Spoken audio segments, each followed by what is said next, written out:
હવે અમે તમને બતાવવા જઈ રહ્યા છીએ કે બ્લડ ગ્લુકોઝ ટેસ્ટ કેવી રીતે કરવો। બ્લડ ગ્લુકોઝ રીડિંગ લેવું એકદમ સરળ છે અને તમે તે કરવામાં ઝડપથી સારા બની જશો। તમારે પ્રથમ વસ્તુ સાબુ અને પાણીથી તમારા હાથ ધોવાની જરૂર છે। જો તમે સિંકની નજીક ન હોવ તો જ્યાં સુધી તે આલ્કોહોલ મુક્ત હોય ત્યાં સુધી તમે વાઇપ્સનો ઉપયોગ કરી શકો છો। તમે તમારા બ્લડ ગ્લુકોઝનું પરીક્ષણ કરો તે પહેલા તમારા હાથ હંમેશા સ્વચ્છ અને શુષ્ક હોવા જોઈએ અથવા તે તમને ખોટું વાંચન આપી શકે છે। આ બ્લડ ગ્લુકોઝ મીટર છે જે તમારું અલગ દેખાઈ શકે છે પરંતુ તમારી પાસે જે પણ છે તે સમાન રીતે કાર્ય કરશે। આ બ્લડ ગ્લુકોઝ ટેસ્ટિંગ સ્ટ્રીપ્સનો પોટ છે। જ્યારે પણ તમે ટેસ્ટ કરશો ત્યારે તમે નવી ટેસ્ટિંગ સ્ટ્રીપનો ઉપયોગ કરશો। પહેલા તમારા મીટરમાં સ્ટ્રીપ નાખો। આ તેને જાગૃત કરશે અને તે સ્ક્રીન પર લોહીના ટીપાને ફ્લેશ કરીને લોહીનું ટીપું માંગશે।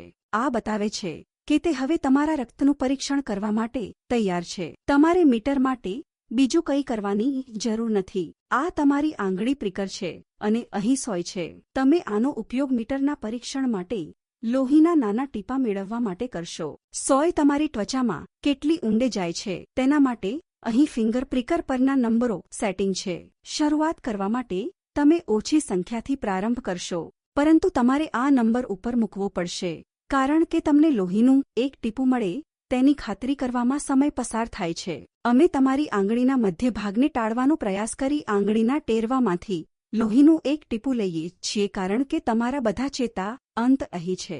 જો તમે તમારા હાથને એકસાથે પકડી રાખો છો તો તમે તમારી આંગળીઓની ટોચ પર જોઈ શકો છો। તે વિસ્તારોનો ઉપયોગ કરી શકો છો। તમે જોઈ શકતા નથી તેવા વિસ્તારોમાંથી લોહી ન લેવાનો પ્રયાસ કરો। અંગૂઠો અને પ્રથમ આંગળીનો ઉપયોગ અન્યની જેમ ન કરવાનો પ્રયાસ કરો કારણ કે તમે આનો ઉપયોગ રોજિંદા કાર્યો માટે સૌથી વધુ કરો છો। યાદ રાખો કે જ્યારે તમે હાથ સાફ કરી લો ત્યારે જ આ કરો। બીજી તરફ તમારી આંગળીની સામે ફિંગર પ્રિકરને મૂકો। ખાતરી કરો કે તમે બટન દબાવતા પહેલા પ્રિકરને તમારી આંગળીની સામે દબાવ્યું છે પછી બટન દબાવો। પ્રિકર તેનું કામ કરે છે ત્યારે એક ક્લિક થાય છે। આનાથી લોહીનું ટીપું સર્જાશે પણ જો નહીં તો તમારે તમારી આંગળીને સ્ક્વીઝ કરવાની જરૂર પડી શકે છે। હવે તમારું મીટર લો અને સ્ટ્રીપને લોહીના ટીપાની સામે મૂકો। મીટર તેની જરૂર હોય તેટલું પલાળશે। જ્યારે તે પૂરતું હશે ત્યારે તે બીપ કરશે અને થોડીક સેકન્ડ પછી તે તમને પરિણામ આપશે